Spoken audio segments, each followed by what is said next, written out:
Mobile bill के लिए नए साल में ग्राहकों को ज्यादा रकम खर्च करनी पड़ सकती है। कोरोना काल में अपने ऊपर बढ़ी निर्भरता का फायदा उठाने के लिए टेलीकॉम कंपनियों ने सही मौका तलाशा है। भारी भरकम कर्ज के बोझ तले दबी टेलीकॉम कंपनियों ने इस बढ़ोतरी से बाजार में टिके रहने का दांव चला है।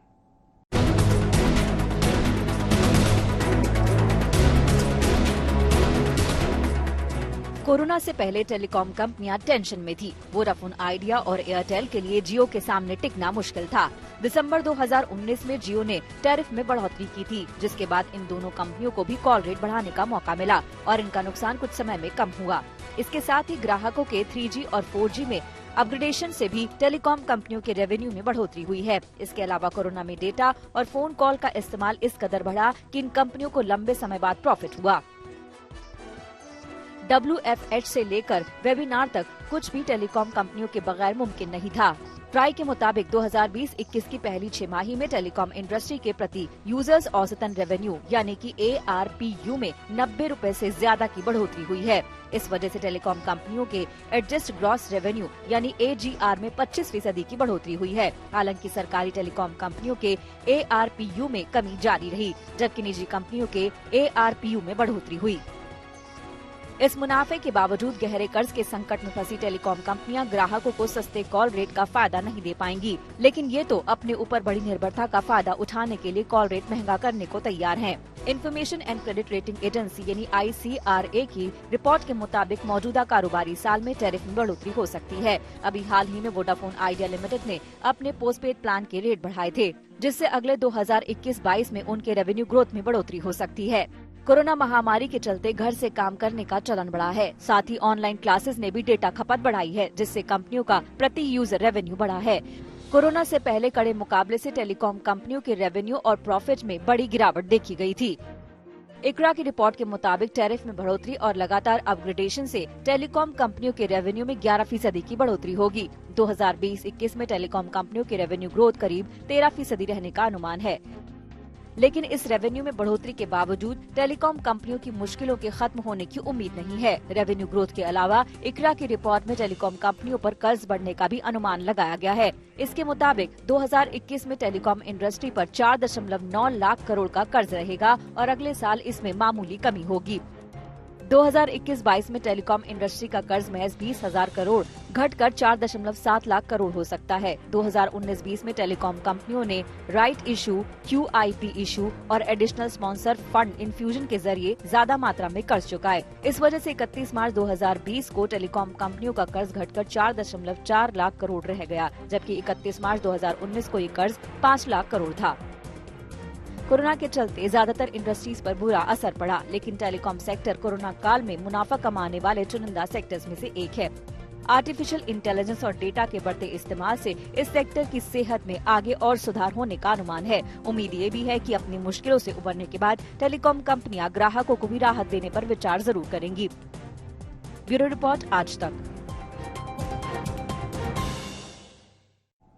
अगले साल से सामाजिक सुरक्षा बढ़ाने के मकसद से सरकार वेज बिल लाने की योजना बना रही है। इसके आने से PF और ग्रेच्युटी में ज्यादा रकम जमा होगी और इनहैंस सैलरी कम हो जाएगी। अब उद्योग संगठन मांग कर रहे हैं कि कोरोना काल में सरकार को ये फैसला लागू करने का जोखिम नहीं लेना चाहिए।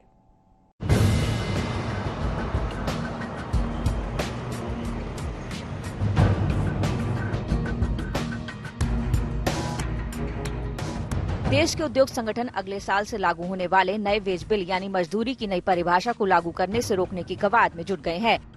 इसके लिए CII और FICCI जैसी इंडस्ट्री बॉडीज के प्रतिनिधियों ने रोजगार मंत्रालय के टॉप अधिकारियों के साथ बैठक की।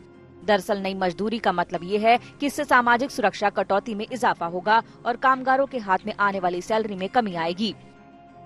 ये नया वेज बिल 1 अप्रैल 2021 तक लागू किए जाने का अनुमान है। उद्योग संगठनों का तर्क है कि कोरोना काल में इस नए बिल के नियम कंपनियों और कर्मचारी दोनों को ही नुकसान पहुंचा सकते हैं। इससे एक तरफ जहां कंपनियों पर ज्यादा बोझ पड़ेगा, वहीं कर्मचारियों की इनहैंड सैलरी भी घट जाएगी। बेसिक सैलरी बढ़ जाती है तो इसका मतलब है कि जो कई कंपोनेंट्स हैं जैसे PF और ग्रेच्युटी, इसका कंट्रीब्यूशन बढ़ जाएगा। अब अगर हम एम्प्लॉय के पॉइंट ऑफ व्यू से देखेंगे तो क्या होगा कि एम्प्लॉय का PF कंट्रीब्यूशन बढ़ जाएगा। PF कंट्रीब्यूशन बढ़ेगा तो उसकी टेक होम सैलरी कम हो जाएगी। सिमिलरली एम्प्लॉयर के पॉइंट ऑफ व्यू से क्या होगा, अगर उसका बेसिक सैलरी एम्प्लॉय की ज़्यादा है तो उसका जो पीएफ कंट्रीब्यूशन एम्प्लॉयर का और साथ में ग्रेचुटी ये दोनों बढ़ जाएंगे। अब इससे क्या होगा, एक तो एम्प्लॉय को कम सैलरी मिलेगी और एम्प्लॉयर का आउटफ्लो बढ़ जाएगा। सरकार के नए वेज बिल जैसे अगले साल अप्रैल से लागू करने की तैयारी है। इसके तहत किसी भी कर्मचारी को मिलने वाला अलाउंस कुल सैलरी के 50% से ज्यादा नहीं हो सकता। इसका मतलब ये है कि बेसिक सैलरी 50% या उससे ज्यादा हो सकती है, क्योंकि पीएफ बेसिक सैलरी के आधार पर ही कैलकुलेट किया जाता है। सो उसमें अब कंपनी और कर्मचारी दोनों का ही योगदान बढ़ जाएगा।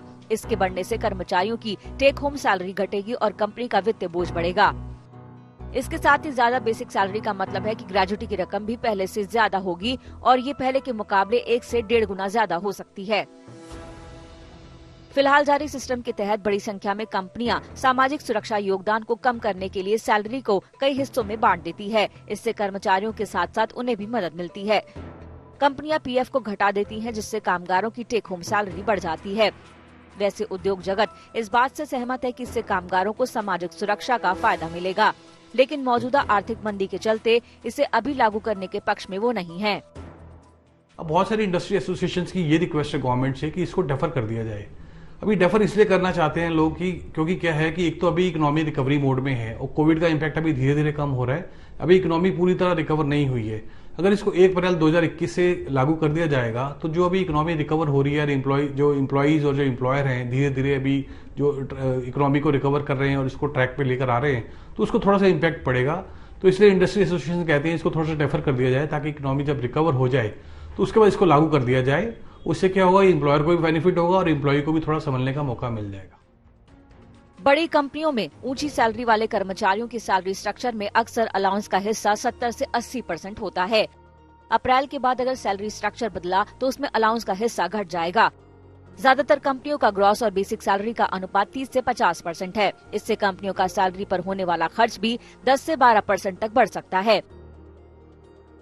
ऐसे में कंपनियां कर्मचारियों की सैलरी स्ट्रक्चर में बदलाव करने के तरीके तलाश रही हैं, जिससे उनकी बैलेंस शीट पर कम से कम बोझ पड़े, लेकिन इसके लिए भी वो मौजूदा हालात को सही नहीं मानती हैं।